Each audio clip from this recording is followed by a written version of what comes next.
Hola, ¿cómo andan mis queridos amigos de YouTube? Estamos acá trabajando con el último capítulo de este video, los nuevos conceptos para la educación del siglo XXI. En este tema vamos a tratar el tema de las aulas, bastante complicadito de explicar, y los dispositivos tecnológicos en las aulas y en las escuelas.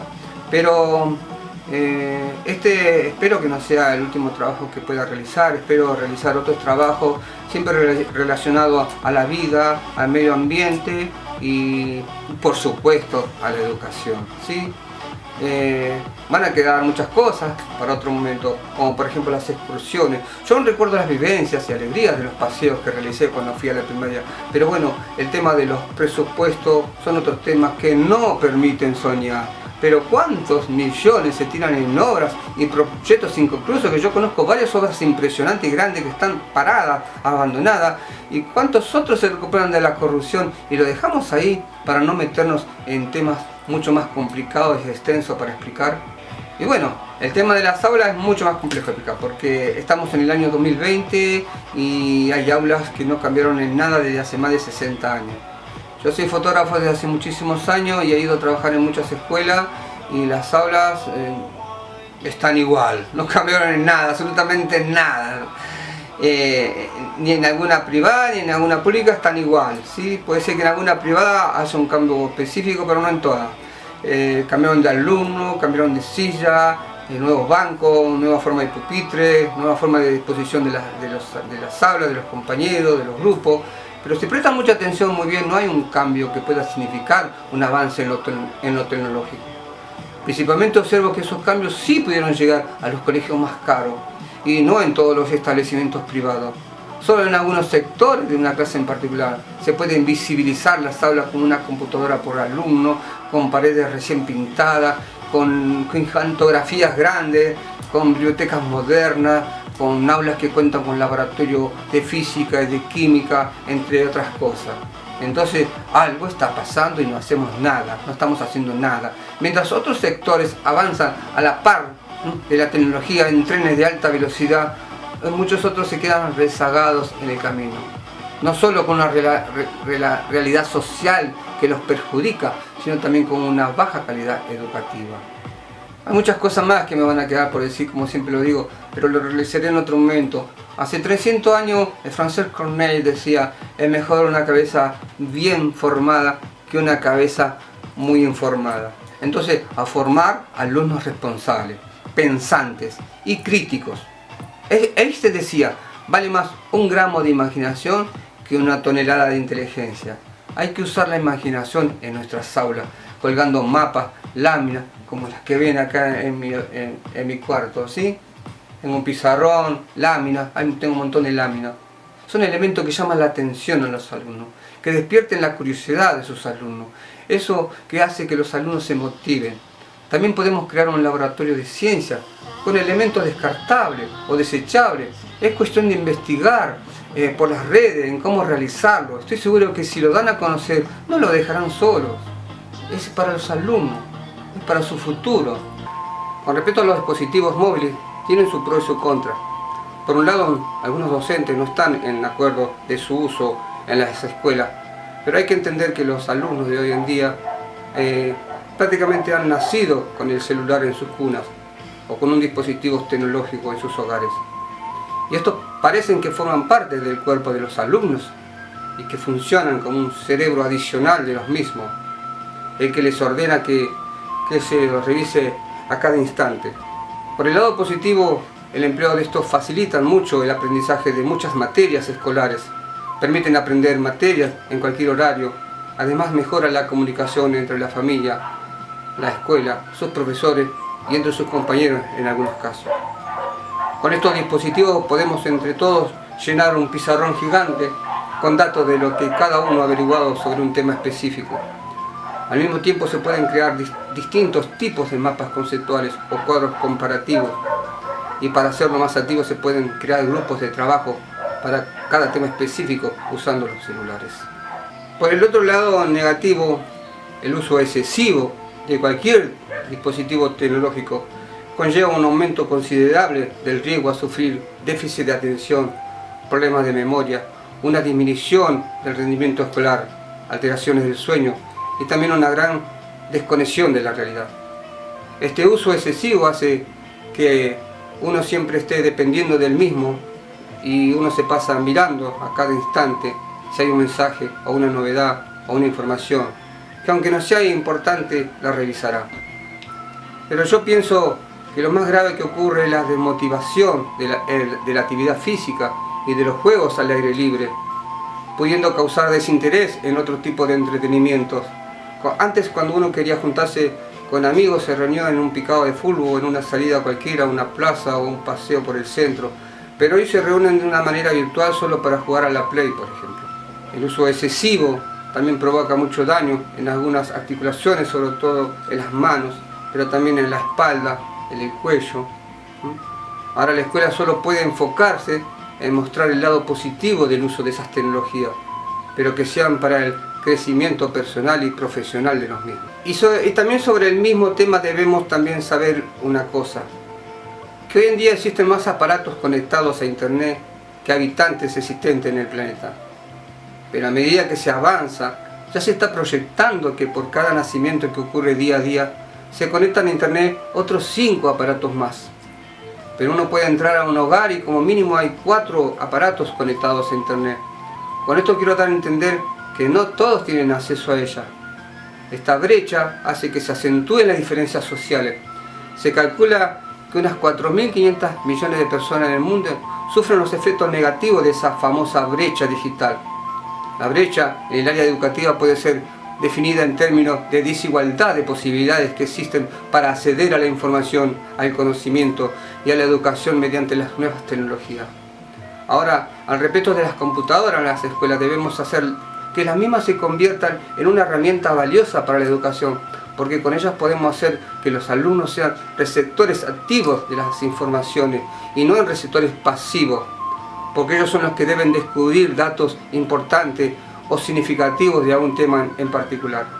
Ahora sí, es que queremos tener alumnos pensantes y críticos, y si queremos brindar una buena educación de calidad para todos, la tecnología debe acompañar el proceso de todos los estudiantes y docentes también, pero no solo a un determinado sector, sino a todos.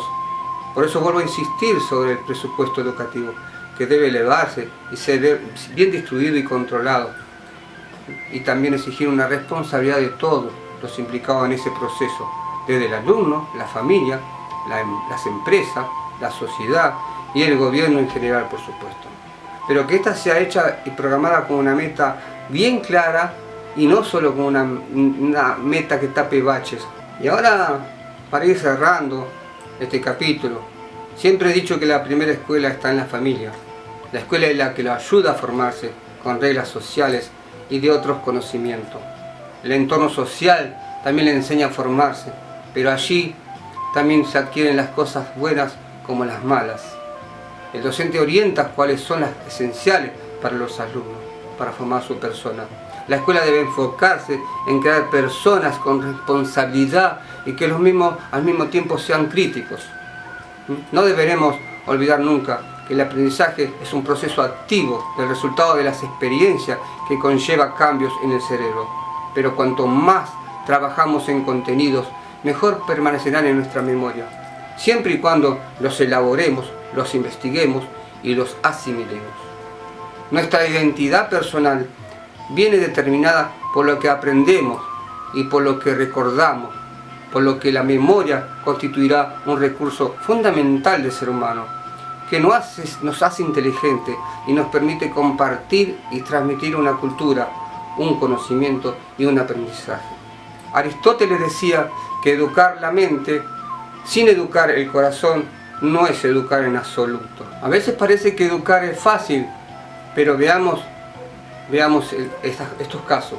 El que educa debe conocer a quien educa, debe saber escuchar, debe saber acompañar, debe saber acoger a todos por igual, debe saber establecer reglas también, debe orientarlo en la búsqueda de significado, aparte de formarlo como persona.